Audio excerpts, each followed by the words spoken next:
Welcome to the Learning Pines YouTube. We hope this video helps. You start by making a duplicate layer immediately. This protects the original and lets you undo without loss. Next, select the object or area to remove using the free select for irregular shapes, fuzzy select for color ranges, or rectangle for straight edges. Once done, set a modest feather 0, 5 to 5 pixels so the patched area blends naturally. Make sure to zoom in to refine anchor points. Precise selection reduces artifacts and speeds the next steps. Now you move into the removal. Pick the heal tool for texture-aware repairs or clone when you need exact pixel copying. Set your brush size roughly 1.5 times the width of the object's edge so you cover seams smoothly.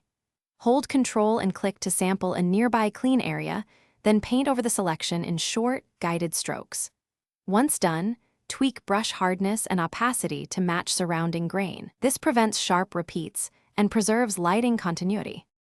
Finish by refining edges and overall tone. At 100% zoom, inspect for repeating patterns or sharp borders and gently use smudge or blur to soften transitions. If tones look off, apply dodge or burn sparingly to rebalance highlights and shadows. Doing this maintains depth.